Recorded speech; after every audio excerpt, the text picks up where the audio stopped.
Hello everyone, आज के इस क्लास में हम आर्यों के बारे में डिस्कस करेंगे। इस क्लास के थ्रू आउट आप इस ओल्ड एनसीईआरटी राम शरण शर्मा की बुक के पढ़ने के तरीके को सीख पाएंगे। इस एनसीईआरटी के कॉन्सेप्ट, एनसीईआरटी के फैक्ट से यूपीएससी और स्टेट पीसीएस एग्जाम में क्वेश्चंस बनने का जो मल्टीपल अप्रोच होता है, मल्टीपल एंगल होता है, आप उससे सीख पाएंगे। यूपीपीसीएस 2024 का जो प्रीलिम्स का एग्जाम हुआ उसमें आप देखेंगे मोस्टली क्वेश्चंस, अधिकांश क्वेश्चंस एनसीईआरटी के कॉन्सेप्ट और एनसीईआरटी के फैक्ट से पूछे गए हैं। 80%, 70 to 80%, 70 से 80% क्वेश्चंस एनसीईआरटी के कॉन्सेप्ट और एनसीईआरटी के फैक्ट से पूछे गए हैं। इससे क्लियर हो जा रहा है कि एनसीईआरटी की बुक यूपीएससी एग्जाम के साथ साथ स्टेट पीसीएस एग्जाम के लिए भी कितना जरूरी है सही तरीके से, सही अप्रोच से पढ़ना।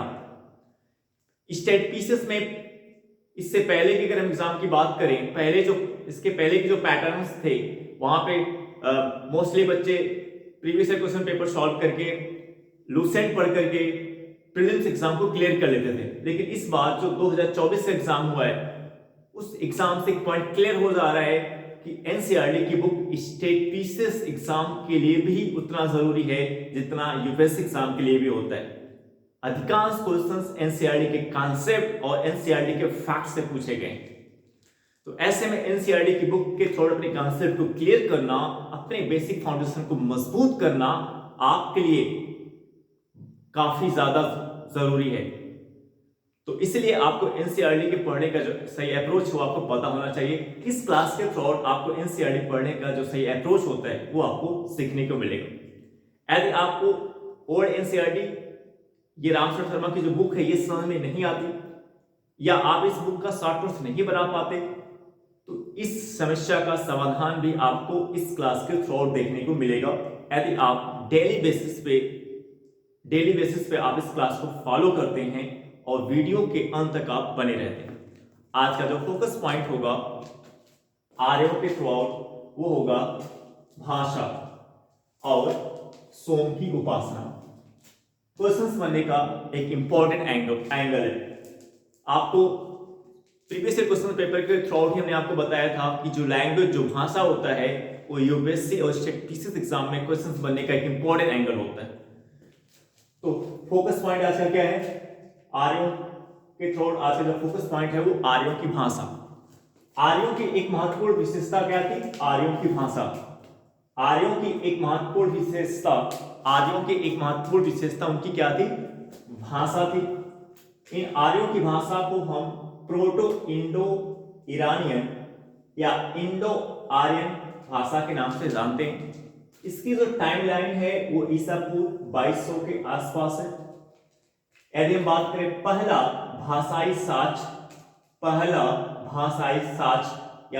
भाषाई जो एविडेंस है, जो साक्ष्य है, वो हमें कहां से प्राप्त होता है? इराक में अगाडे के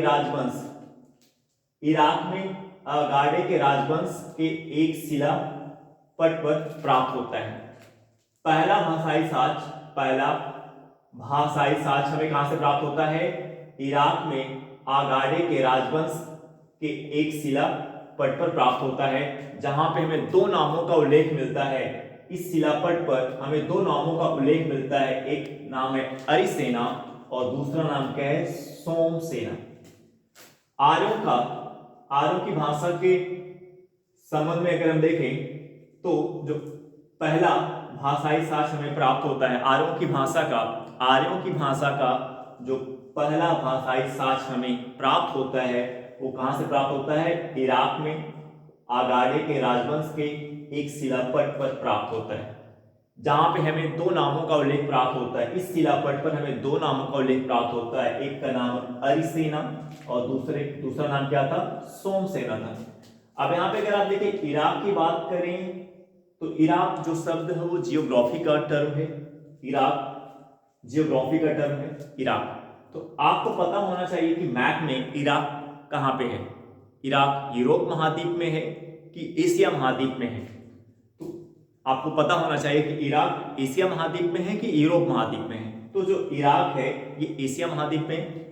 अगर आपको मैप में पता नहीं है कि इराक कहाँ पे, तो इस फैक्ट को पढ़ते समय आपको उसी टाइम, आपको अगर आप ये वीडियो जिस टाइम पे देख रहे हैं, अगर आपको ये नहीं पता है इराक मैप में कहाँ पे, तो उसी टाइम आपको इराक को मैप में देखना है। इससे क्या होगा कि जो फैक्ट है वो आप रटोगे नहीं, वो फैक्ट आपके दिमाग में बैठ जाएगा, उससे एक इमेज होगी आपके पास, आपके दिमाग में इमेज बैठ जाएगी, अच्छा इराक जो है एशिया महाद्वीप में यहाँ पर स्थित है।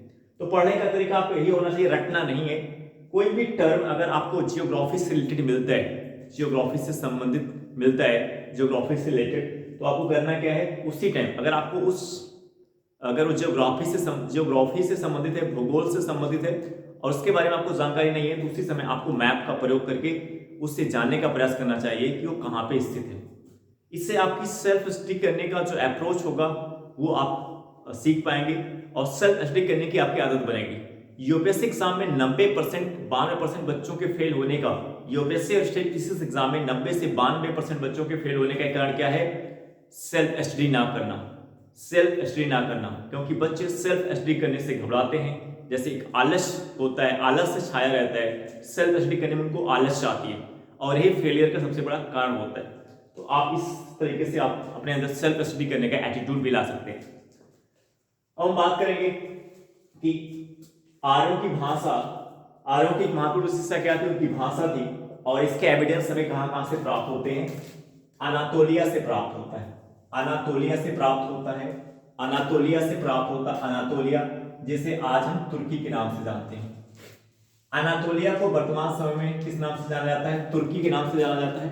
अब यहाँ पे आप देखिए कि ये भी एक जियोग्राफी का टर्म है, अनातोलिया एक जियोग्राफी का टर्म है, तो आपको पता होना चाहिए कि जो अनातोलिया आज हम किस नाम से जानते हैं, अनातोलिया को तुर्की के नाम से जानते हैं। तो आपको पता होना चाहिए तुर्की देश विश्व मैप में कहां पर स्थित है, एशिया महाद्वीप में स्थित है कि यूरोप महाद्वीप में स्थित है, ये आपको पता होना चाहिए। तो इसके लिए आपको क्या करना है, मैप का प्रयोग करना है। अगर आपको पता है कि तुर्की की लोकेशन, तुर्की कहां पे स्थित है, तो ठीक है। अगर आपको नहीं पता है तुर्की कहां पे स्थित है, तो इसी टाइम आपको काम करना है, आपको विश्व के मैप में जाकर देखना है कि तुर्की एशिया महाद्वीप में है कि यूरोप महाद्वीप में है, ये आपको करना है, ठीक है।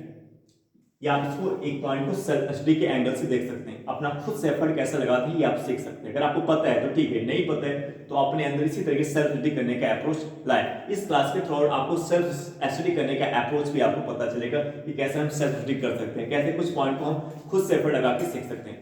क्योंकि कोई भी टीचर्स, अगर आप ये सोचे कि आप पूरा का पूरा अगर आप टीचर के ऊपर डिपेंड हो जाएंगे, आप कुछ खुद से एफर्ट नहीं लगाएंगे, तो इससे आपका जो दिमाग है वो ग्रो नहीं करेगा, आपके दिमाग में कोई ग्रोथ नहीं आएगा, आपकी अंडरस्टैंडिंग नहीं बन पाएगी। इसलिए खुद से एफर्ट लगाना चाहिए, खुद से प्रयास करना चाहिए। इसलिए कुछ चीजें आपको इस पढ़ाते समय आपको देखना पड़ेगा, आपको ये देखने को मिलेगा कि कुछ ऐसे पॉइंट होंगे जिससे मैं आपको दिमाग लगाने के लिए मैं व्यूअर्स करूंगा, आपको खुद से एफर्ट लगाना पड़ेगा और वही आपके लिए सही भी होगा। तो अनातोलिया आर्यों की एक महत्वपूर्ण विशेषता क्या थी, उनकी भाषा थी, और इस भाषा का एविडेंस साक्ष्य हमें और कहां से प्राप्त होता है, अनातोलिया से प्राप्त होता है, जिसे आज के समय में हम तुर्की के नाम से जानते हैं। अनातोलिया के हित्तीत अभिलेख में, अनातोलिया के हित्तीत अभिलेख से प्राप्त होता है, अनातोलिया के हित्तीत अभिलेख से प्राप्त होता है, जिसकी टाइमलाइन क्या है, ईसापूर्व 1900 से 1700, जिसकी टाइमलाइन ईसापूर्व 1900 से ईसापूर्व 1700 तक। कहां से आर्यों की भाषा का एविडेंस और हमें कहां से प्राप्त होता है, वो कौन कौन से लोकेशन है, वो कौन कौन से स्थान है जो आर्यों की भाषा से संबंधित है, उसमें कौन सा, अनातोलिया, जिसे हम आज के समय तुर्की के नाम से जानते हैं। अनातोलिया के हित्तीत अभिलेख से प्राप्त होता है, अनातोलिया के हित्तीत अभिलेख से प्राप्त होता है, इसकी टाइमलाइन क्या है, ईसा पूर्व 1900 से 1700 के आसपास। और कहां से प्राप्त होता है, आर्यों की भाषा से संबंधित स्थान और कौन से, ग्रीस है। अब देखिए ग्रीस भी एक जियोग्राफी का टर्म है, आपको पता होना चाहिए कि विश्व के मैप में ग्रीस कहां पे है, एशिया महाद्वीप में स्थित है कि यूरोप महाद्वीप में स्थित है। तो ये काम आपको करना है, आपको अभी अगर आपको पता है कि ग्रीस कहां पे स्थित है, तो ठीक है। अगर आपको नहीं पता है तो इसी टाइम आपको मैप का प्रयोग करना है। मैप आपको उठाना है, विश्व का मैप आपको देखना है और आपको जाके देखना है कि ग्रीस यूरोप महाद्वीप में है कि एशिया महाद्वीप में, और ग्रीस किन किन देशों की सीमा बनाता है, किन किन देशों के साथ अपनी सीमा को साझा करता है, ये एंगल होना चाहिए। अगर ये एटीट्यूड जो मैं आपको बता रहा हूं इस तरीके से आप पढ़ेंगे तो आपकी हिस्ट्री पढ़ते समय आपकी ज्योग्राफी भी मजबूत होती जाएगी और ज्योग्राफी पढ़ने में आपको अच्छा भी लगेगा बाद में। और कहां से प्राप्त होता है? ग्रीस से प्राप्त होता है, ग्रीस के मायसीनियन अभिलेख से। ग्रीस देश के, ग्रीस राज्य के मायसीनियन अभिलेख से प्राप्त होता है। ग्रीस के मायसीनियन अभिलेख से प्राप्त होता है। इसकी टाइमलाइन क्या है? ईसा पूर्व 1700 के आसपास। और हमें कहां से प्राप्त होता है? मेसोपोटामिया से प्राप्त होता है। मेसोपोटामिया से प्राप्त होता है। मेसोपोटामिया को आज के समय में हम इराक के नाम से जानते हैं। मेसोपोटामिया को हम आज के समय में किस नाम से जानते हैं? इराक के नाम से जानते हैं। मेसोपोटामिया को आज के समय में हम किस नाम से जानते हैं? इराक के नाम से जानते हैं। तो आर्यों की भाषा से संबंधित लोकेशन, स्थान और कौन है? मेसोपोटामिया है, जिसे आज के समय में हम इराक के नाम से जानते हैं। मेसोपोटामिया के किस अभिलेख से? मित्तानी और कस्सियत अभिलेख से। मेसोपोटामिया के मित्तानी और कस्सियत अभिलेख से। मेसोपोटामिया के मित्तानी और कस्सित अभिलेख से प्राप्त होता है, जिसकी टाइमलाइन क्या है? ईसा पूर्व 1600 से ईसा पूर्व 1400 के आसपास। इसकी टाइमलाइन क्या है? इस अभिलेख की टाइमलाइन क्या है? ईसा पूर्व 1600 से ईसा पूर्व 1400 के आसपास। Next point most important angle है। अब यहां पे हम ये जानने का प्रयास करेंगे कि भाषा का जो फैलाव है, भाषा का जो प्रसार है, क्या वो भारत से मेसोपोटामिया में गया? इस आर्यों की भाषा का फैलाव, इस आर्यों की भाषा का प्रसार क्या भारत से मेसोपोटामिया यानी उत्तर पश्चिम में गया? आर्यों की भाषा का फैलाव या आर्यों की भाषा का प्रसार क्या भारत से मेसोपोटामिया तक हुआ, यानी भारत से उत्तर पश्चिम में गया? तो ऐसा नहीं है। जो भाषा का प्रसार है वो भारत से मेसोपोटामिया यानी उत्तर पश्चिम में नहीं गया। क्यों? क्योंकि भारत में ऐसे अभिलेख नहीं पाए जाते। ये जो अभिलेख आप देख रहे हैं, ये जो अभिलेख हैं जो आर्यों की भाषा से संबंधित है, ये जो सभी अभिलेख जो आर्यों की भाषा से संबंधित है, ऐसे अभिलेख भारत में ऐसे अभिलेख नहीं पाए जाते हैं। भारत में ऐसे अभिलेख नहीं पाए जाते। तो किस कॉन्सेप्ट को क्लियर कर रहे हैं? हम ये जानने सीखने का प्रयास कर रहे हैं, हम ये जानने का प्रयास कर रहे हैं कि क्या आर्यों की भाषा का फैलाव, आर्यों की भाषा का प्रसार भारत से मेसोपोटामिया यानी उत्तर पश्चिम में हुआ? तो क्या सीखने को मिल रहा है? नहीं, ऐसा नहीं है। इस आर्यों की भाषा का फैलाव, आर्यों की भाषा का प्रसार भारत से मेसोपोटामिया यानी उत्तर पश्चिम में नहीं हुआ। क्यों? क्योंकि भारत में ऐसे अभिलेख नहीं पाए जाते हैं। ये जो अभिलेख आर्यों की भाषा से संबंधित है, भारत में ऐसे अभिलेख नहीं पाए जाते हैं। और ऋग्वेद जो वैदिक ग्रंथ है, यहाँ पे जो मुंडा शब्द का प्रयोग किया गया है, ऋग्वेद जो वैदिक ग्रंथ है, यहाँ पे जो मुंडा शब्द का प्रयोग किया गया है, ये मुंडा शब्द हमें मेसोपोटामिया यानी उत्तर पश्चिम में देखने को नहीं मिलता। ये मुंडा शब्द वैदिक ग्रंथों में, वैदिक ग्रंथ ऋग्वेद जो वैदिक ग्रंथ है, यहाँ पे जो मुंडा शब्द का प्रयोग किया गया है, ये मुंडा शब्द हमें मेसोपोटामिया यानी उत्तर पश्चिम भारत में देखने को नहीं मिलता। तो आप इस बेसिस पे भी कह सकते हो कि भाषा का फैलाव भारत से मेसोपोटामिया यानी उत्तर पश्चिम में नहीं हुआ, क्योंकि ऋग्वेद में जो मुंडा शब्द का प्रयोग किया गया है, तो ये मुंडा शब्द हमें मेसोपोटामिया उत्तर पश्चिम में देखने को नहीं मिलता। ये मुंडा शब्द हमें मेसोपोटामिया यानी उत्तर पश्चिम में देखने को नहीं मिलता। अगर भारत से भाषा का फैलाव मेसोपोटामिया यानी उत्तर पश्चिम में हुआ होता तो ये मुंडा शब्द भी हमें यहाँ पे देखने को मिलता। उत्तर पश्चिम यानी मेसोपोटामिया में उत्तर पश्चिम में हमें ये मुंडा शब्द यहाँ पे हमें देखने को मिलता। लेकिन हम क्या क्या हमें सीखने को मिल रहा है इस एनसीईआरटी की बुक के थ्रू? हमें ये सीखने को मिल रहा है कि ऋग्वेद जो वैदिक ग्रंथ है, ऋग्वेद जो वैदिक ग्रंथ है, यहाँ पे जो मुंडा शब्द का प्रयोग किया गया है, ये मुंडा शब्द हमें मेसोपोटामिया यानी उत्तर पश्चिम में देखने को नहीं मिलता है, देखने को नहीं मिलता है। तो ये दो फैक्ट है, ये दो फैक्ट है जो क्लियर कर दे रहा है कि आर्यों की भाषा का फैलाव, आर्यों की भाषा का प्रसार भारत से मेसोपोटामिया यानी उत्तर पश्चिम की तरफ नहीं हुआ था। भारत से मेसोपोटामिया यानी उत्तर पश्चिम की तरफ नहीं हुआ था। क्यों नहीं हुआ था? क्योंकि ये सभी अभिलेख जो आर्यों की भाषा से संबंधित है, भारत में ऐसे अभिलेख नहीं पाए जाते, भारत में ऐसे अभिलेख नहीं पाए जाते। दूसरा, वैदिक ग्रंथ ऋग्वेद जो एक वैदिक ग्रंथ है, इस वैदिक ग्रंथ में जो मुंडा शब्द का प्रयोग किया गया है, जो मुंडा शब्द आपको देखने को मिलता है, ये मुंडा शब्द हमें मेसोपोटामिया यानी उत्तर पश्चिम में देखने को नहीं मिलता। ये मुंडा शब्द हमें मेसोपोटामिया यानी उत्तर पश्चिम में देखने को नहीं मिलता है। तो इट इज क्लियर दैट कि आर्यों की भाषा का प्रसार, आर्यों की भाषा का फैलाव भारत से मेसोपोटामिया यानी उत्तर पश्चिम की तरफ नहीं हुआ था, नहीं हुआ था। अब अगर यूपीएससी एग्जाम या स्टेट पीसी एग्जाम में आपके समूह की स्टेटमेंट रखा जाता है कि आर्यों की भाषा का प्रसार या फैलाव भारत से मेसोपोटामिया की तरफ हुआ, भारत से उत्तर पश्चिम की तरफ हुआ, तो ये स्टेटमेंट क्या होगा? गलत होगा। ये क्या होगा? गलत होगा। क्योंकि हम क्या सीख रहे हैं? हम ये सीख रहे हैं कि आर्यों की भाषा का फैलाव या आर्यों की भाषा का प्रसार भारत से मेसोपोटामिया यानी उत्तर पश्चिम की तरफ नहीं हुआ, नहीं हुआ, नहीं हुआ। क्यों नहीं हुआ? तो दो कारण आपको यहां पे बताए गए।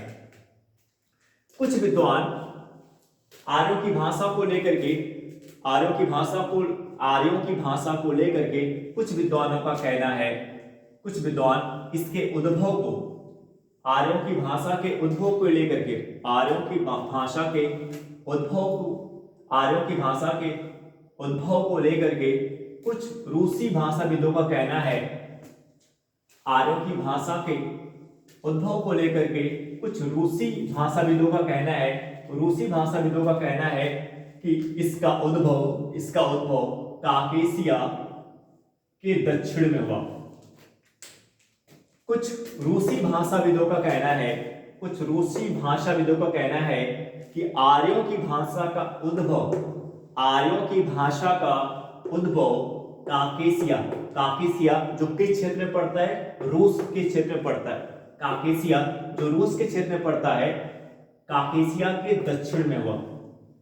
कुछ रूसी भाषाविदों का कहना है, रूसी भाषाविदों का कहना है, रूसी भाषाविदों का कहना है कि आर्यों की भाषा का उद्भव काकेशिया के दक्षिण में हुआ, काकेशिया के दक्षिण में हुआ।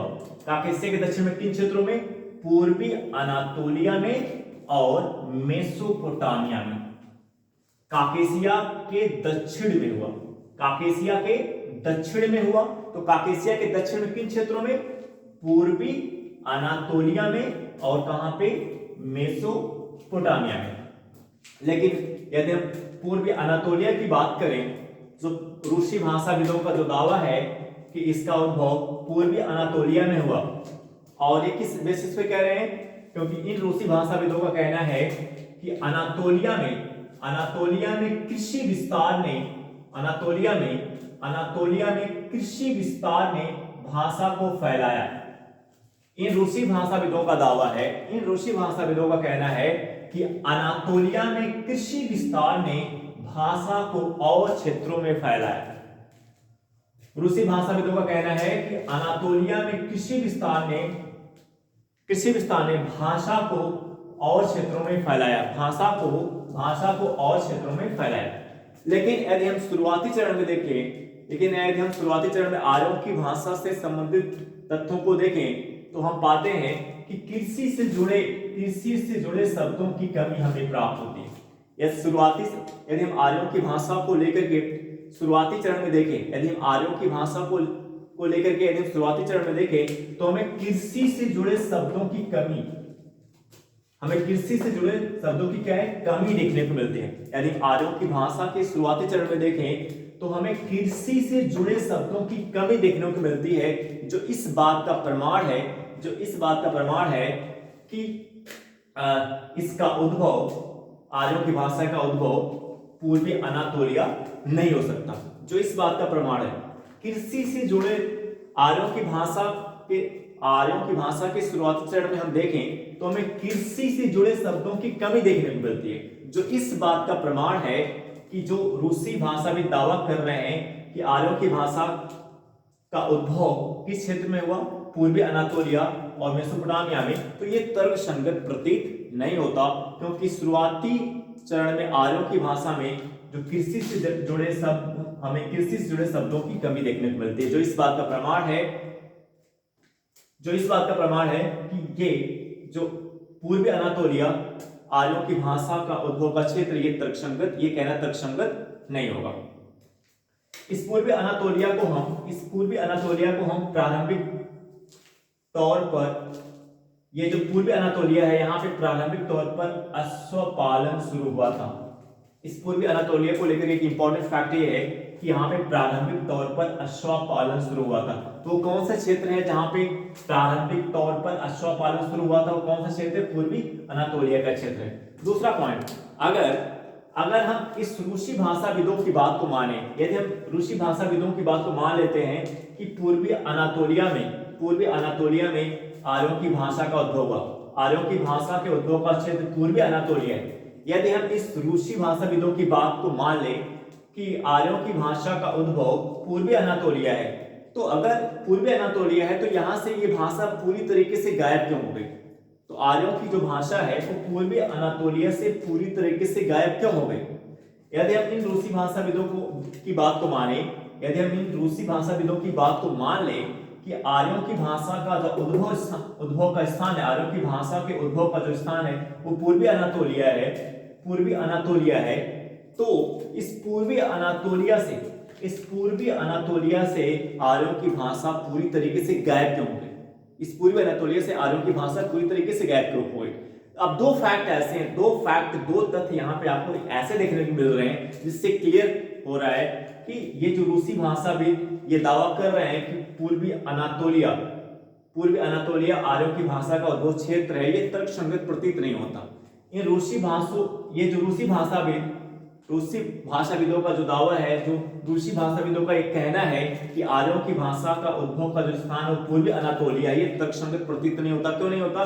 क्योंकि यहाँ पे रूसी भाषाविदों ने कहा कि अनातोलिया में किसी विस्तार ने भाषा को और क्षेत्रों में फैलाया। अनातोलिया में किसी विस्तार ने भाषा को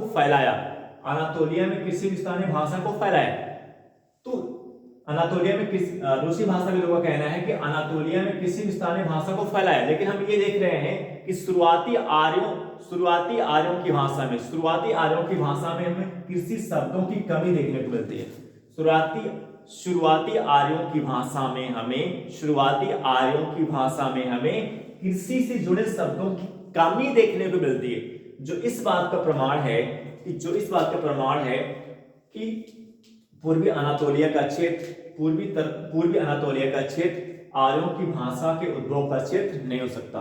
पूर्वी अनातोलिया का क्षेत्र आर्यों की भाषा के उद्भव का क्षेत्र नहीं हो सकता। दूसरा क्या है? दूसरा पॉइंट ये है कि अगर अनातोलिया आर्यों की भाषा का उद्भव क्षेत्र है, अगर अनातोलिया आर्यों की भाषा का उद्भव क्षेत्र है, तो आर्यों की भाषा अनातोलिया से पूरी तरीके से गायब क्यों हो गई? तो दो फैक्ट है। एक तो ये कि हमें कृषि से जुड़े, जैसे रूसी भाषाविदों ने दावा किस बेसिस पे दावा किया कि पूर्वी अनातोलिया आर्यों की भाषा का उद्भव है, क्योंकि अनातोलिया में किसी विस्तार ने भाषा को फैलाया। तो हम ये देख रहे हैं कि शुरुआती चरण में आर्यों की भाषा में कृषि से जुड़े शब्दों की कमी देखने को मिलती है, जो इस बात का प्रमाण है कि ये पूर्वी अनातोलिया आर्यों की भाषा का उद्भव का क्षेत्र नहीं हो सकता, या कहना तर्कसंगत प्रतीत नहीं होता कि अनातोलिया आर्यों की भाषा का उद्भव क्षेत्र है। दूसरा, अगर अनातोलिया आर्यों की भाषा का उद्भव क्षेत्र था, तो आर्यों की भाषा इस अनातोलिया क्षेत्र से पूरी तरीके से गायब हो जाती। तो यहाँ पे आप देख सकते हैं कि उद्भव को लेकर के विद्वानों के बीच क्या मतभेद है। अब हम बात करेंगे, मोस्ट इंपॉर्टेंट फैक्ट है सोम। आर्यों की एक महत्वपूर्ण विशेषता क्या थी? सोम की उपासना। आर्यों की महत्वपूर्ण विशेषता क्या थी? सोम की उपासना। सोम की उपासना आर्यों की एक महत्वपूर्ण विशेषता थी। इसकी जानकारी हमें कहां से प्राप्त होती है? वैदिक ग्रंथों से प्राप्त होती है, वैदिक ग्रंथों से प्राप्त होती है और अवेस्तन ग्रंथों से प्राप्त होती है। सोम की उपासना आर्यों की एक महत्वपूर्ण विशेषता क्या थी? सोम की उपासना थी। इसकी जानकारी हमें कहां से प्राप्त होती है? वैदिक ग्रंथों से प्राप्त होती है और अवेस्तन ग्रंथों से प्राप्त होती है। और सोम की उपासना जो है, सोम की जो उपासना है ये केवल ईरानी और वैदिक लोगों तक ही सीमित थी। सोम की उपासना जो है, सोम की उपासना वैदिक और ईरानी लोगों तक ही सीमित थी। सोम की जो उपासना है ये वैदिक और ईरानी लोगों तक ही सीमित थी। सोम की जो उपासना है ये वैदिक और ईरानी लोगों तक ही सीमित थी। सोम की उपासना वैदिक और ईरानी लोगों तक ही सीमित थी। अवेस्तन भाषा ईरान क्षेत्र की भाषा है। अवेस्तन भाषा है। यहां पे इस अवेस्तन भाषा जो ईरान क्षेत्र की भाषा है, यहां पे सोम के लिए किस शब्द का प्रयोग किया गया? सोम के लिए हा ओमा शब्द। अवेस्तन भाषा में सोम के लिए किस शब्द का प्रयोग किया गया? हा ओमा। अवेस्तन भाषा में सोम के लिए किस शब्द का प्रयोग किया गया? हा ओमा।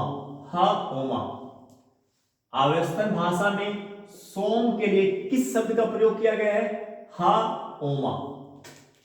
जो सोम है ये क्या है? इफेड्रा नामक एक पौधे को सोम माना गया है। इफेड्रा नामक एक पौधे को सोम माना गया है। इफेड्रा नामक एक पौधे को सोम माना गया है। हालांकि इसको लेकर के खोज अभी भी जारी है। विद्वानों सोम को लेकर के सोम पौधे को लेकर के विद्वानों के बीच मतभेद है। हालांकि एक निष्कर्ष तो निकल के आया है कि सोम को इफेड्रा नामक एक पौधे सोम के संबंध में जो एक जानकारी प्राप्त होती है वो है कि सोम को इफेड्रा नामक एक पौधे को सोम माना गया है। इसकी जानकारी में इसका जो एविडेंस हमें कहां से प्राप्त होता है? दक्षिण पूर्वी तुर्कमेनिस्तान के मार्जियाना में टोगोलोक 21 मंदिर परिसर थे। सोम को इफेड्रा नामक एक पौधे को सोम माना गया है विद्वानों के द्वारा। इफेड्रा नामक एक पौधे को सोम माना गया है, जिसका एविडेंस, जिसका साक्ष्य हमें कहां से प्राप्त होता है? दक्षिण पूर्वी तुर्कमेनिस्तान के मार्जियाना में टोगोलोक 21 मंदिर परिसर में इफेड्रा नामक एक पौधे को सोम माना गया है विद्वानों के द्वारा। इफेड्रा नामक एक पौधे को सोम माना गया है, जिसका एविडेंस, जिसका साक्ष्य हमें कहां से प्राप्त होता है? दक्षिण पूर्वी तुर्कमेनिस्तान के मार्जियाना में टोगोलोक 21 मंदिर परिसर थे। इफेड्रा नामक एक पौधे को सोम माना गया है, जिसका एविडेंस, जिसका साक्ष्य में दक्षिण पूर्वी तुर्कमेनिस्तान के मार्जियाना में टोगोलोक 21 मंदिर परिसर से प्राप्त होता है। अब यहाँ पे आप देखें जो ये तुर्कमेनिस्तान है, ये तुर्कमेनिस्तान मध्य एशिया में स्थित है। तुर्कमेनिस्तान कहाँ पे स्थित है? मध्य एशिया में स्थित है। अब जब इस फैक्ट को आप पढ़ेंगे, ये फैक्ट आपके लिए और अच्छा कब होगा? जब आपको पता होगा कि तुर्कमेनिस्तान कहां पे स्थित है। कोई भी फैक्ट हिस्ट्री के अगर आप पढ़ रहे हैं, अगर वो जियोग्राफी से संबंध रखता है तो फैक्ट आपके लिए अच्छा तभी होगा, वो फैक्ट आपको सही तरीके से समझ तभी आएगा जब आपको उस मैप, उस पॉइंट के बारे में, उस जियोग्राफी के पॉइंट के बारे में आपको पता है। जैसे यहाँ पे तुर्कमेनिस्तान आ रहा है, तुर्कमेनिस्तान आपको पता होना चाहिए कि विश्व के मैप में कहां पे स्थित है। तो ये जो तुर्कमेनिस्तान है क्या मध्य एशिया में स्थित है। इसी समय अगर आपको पता है कि तुर्कमेनिस्तान कहां पे स्थित है तो सही है। अगर आपको नहीं पता है तो इसी समय आपको मैप में, विश्व के मैप में जाकर आइडेंटिफाई करना है कि तुर्कमेनिस्तान कहां पे स्थित है। तो आज की क्लास में आपने आर्यों से संबंधित सोम की उपासना के बारे में जाना कि आर्यों की एक महत्वपूर्ण विशेषता क्या थी, सोम की उपासना थी, और दूसरा आर्यों की महत्वपूर्ण विशेषता क्या थी, उनकी भाषा थी। तो इस क्लास के थ्रू आप ये भी सीख रहे होंगे कि कैसे शॉर्ट नोट्स बनाएं, इस ओल्ड एनसीईआरटी की बुक को पढ़िए शॉर्ट नोट्स कैसे बनाएं और एनसीईआरटी की गहराई में कैसे उतरें। आई होप डेट क्लास आपको समझ में आया होगा। अब हम आपसे नेक्स्ट वीडियो में मिलेंगे। Okay bye.